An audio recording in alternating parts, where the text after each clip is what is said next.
Tanggal 22 Juni 1941, matahari baru aja terbit. Di saat itu, di belahan dunia sana, di perbatasan Uni Soviet, ada lebih dari 3 juta tentara Jerman yang lagi siap-siap buat ngegas nih guys. Mau pada ngapain tuh? Serangan terbesar yang pernah ada di sejarah manusia guys. Di Operasi Barbarossa.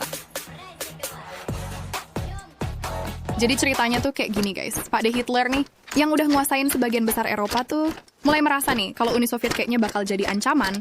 Was-was gitu nggak sih? Dia akhirnya mutusin nih buat nyerang duluan dengan rencana super ambisiusnya di Operasi Barbarossa. Ada lebih dari 3 juta tentara Jerman yang dikirim ke front timur, lengkap dengan ribuan tank dan pesawat. Mereka tancap gaspol melintasi perbatasan Soviet, menghancurkan apa aja yang ada di depan mereka. Wih, ngeri banget guys. Nah, sementara itu Uni Soviet, mereka masih dalam mode getar guys. Pak De Stalin, pemimpin Soviet nih, nggak percaya kalau sohibnya si Hitler bakal ngelanggar perjanjian non-agresi yang udah mereka cap jempolin tuh 2 tahun sebelumnya. Makanya kan, pas serangan Barbarossa dimulai, Uni Soviet nih bener-bener nggak siap. Cuma sebentar aja, ribuan tentara Soviet mokat guys, sebagian ditangkep. Kota-kota besar udah pada hancur nih, Jerman masih gaspol terus. Tapi ntar dulu guys, di sini ada kisah epik Soviet ya nggak? Mereka emang di awal terpuruk, perlahan tapi pasti mulai nih ngerapihin barisan. Di Moskow, Pak De Stalin ngeluarin perintah tegas. Nggak ada yang mundur. Tentara Soviet mulai bertahan mati-matian.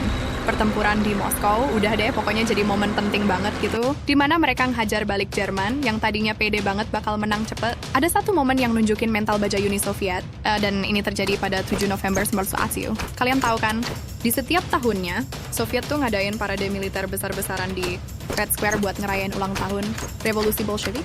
Nah, bayangin saat itu pasukan Jerman tuh udah hampir sampai Moskow, tapi pada Stalin tetap gelar parade seperti biasa. Di tengah ancaman serangan, ribuan tentara Soviet berbaris di Red Square. Bukan cuma buat pamer kekuatan, tapi ini juga buat ngasih pesan keras ke Jerman dan seluruh dunia. Kami masih berdiri kuat. Yang paling keren nih, setelah parade ini selesai, mereka langsung berangkat ke garis depan buat ngelawan Jerman. Ini nggak cuma parade guys, ini sama aja kayak pernyataan tegas bahwa Soviet nggak akan nyerah tanpa perlawanan ya. Fast forward ke beberapa bulan ke depan, di tempat lain kayak di Stalingrad dan Leningrad, perlawanan Soviet makin brutal. Mereka bahkan pakai taktik burn earth. Pokoknya semua yang bisa dimanfaatin Jerman, mereka bakar habis. Jadi nggak ada yang tersisa buat musuh. Nah, dengan datangnya musim dingin nih, musim dingin Rusia kan terkenal ganas guys. Jerman tuh mulai deh kelabakan gitu nggak sih? Bayangin aja, ribuan tentara Jerman yang nggak siap sama cuaca ekstrem mulai tumbang, bukan karena perang, tapi karena cuaca dingin. Terus kita ngomongin angka nih, diperkirakan lebih dari 27 juta orang pindah alam guys di Uni Soviet selama Perang Dunia Kedua. Jumlah ini udah amat tentara dan warga sipilnya tuh. Di antara mereka, ada sekitar 2,8 juta tentara Jerman ketangkep nih sama Soviet. Serem banget kan? Nggak cuma itu aja, banyak juga yang langsung mokat di pertempuran epik ini. Stalingrad aja, korban sekitar 2 juta orang, digabungin korban dari Soviet sama dari Jermannya. Coba bayangin deh. Misal kalian tentara Jerman yang ketangkap Soviet nih, nasib kalian langsung berubah drastis guys. Dari tentara yang tadinya baris dengan gagah, sekarang dipaksa kerja paksa di camp Gulag.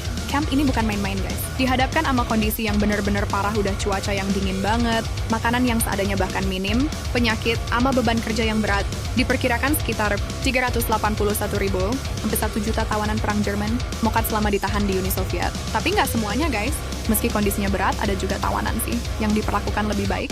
Biasanya yang punya skill khusus nih, atau yang dianggap punya nilai strategis buat Soviet tuh. Nah, abisnya perang yang nggak bisa dibayangin ini nih, tepatnya di akhir 1940-an dan awal 1950-an, sebagian besar tawanan yang masih hidup mulai dipulangin ke Jerman. Setelah bertahun-tahun hidup dalam kengerian, mereka akhirnya bisa pulang ke tanah air. Nggak sedikit juga yang nggak pernah lihat kampung halaman lagi guys. Jadi terus apa nih yang dilakukan Soviet? Buat merayakan kemenangan mereka setelah perang, mereka ngadain parade militer besar-besaran lagi di Moskow guys. Tahun 1945, tepat setelah kemenangan mereka atas Nazi Jerman guys. Ini bukan sekedar parade biasa. Ribuan tentara berbaris rapi, tank-tank raksasa melintas di Red Square. Pesawat-pesawat terbang rendah di atas kepala. Ini bukan cuma soal pamer kekuatan, tapi juga perayaan hidup setelah perang yang brutal banget guys. Parade militer ini buat nunjukin betapa kuatnya Uni Soviet, buat ngenang jutaan nyawa yang hilang selama perang guys.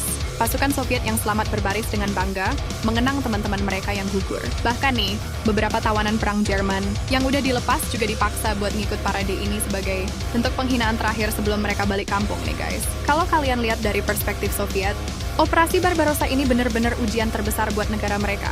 Awalnya mereka kelihatan bakal kalah telak tuh. Tapi seiring waktu berjalan, mereka berhasil bangkit dan balik menghajar Jerman dengan kekuatan penuh. Dan kalian tahu, dari perang inilah Uni Soviet muncul sebagai salah satu superpower dunia yang akhirnya mendominasi Eropa Timur setelah perang bubaran, guys. Kisah ini ngajarin kita satu hal penting. Kalian jangan pernah menyerah, bahkan di saat lo berada di titik terendah, ya nggak sih? Uni Soviet mulai perang ini dalam kondisi kacau balau loh. Tapi mereka berhasil bertahan, dan akhirnya menang. Jadi saat kalian menghadapi tantangan, ingat aja kisah ini. Sebesar apapun masalah kalian, selama kalian terus berjuang, selalu ada harapan buat menang. Yo, ingat tuh.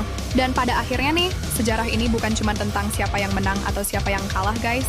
Tapi tentang jutaan orang yang udah berjuang, bertahan, dan ngorbanin segalanya. Sejarah hidup dan terus berlanjut, dan lo, kita semua, adalah bagian dari cerita yang terus berkembang. Jadi ingat guys, tetap semangat ya. Dan jangan pernah lupakan pelajaran dari masa lalu, gitu aja sih.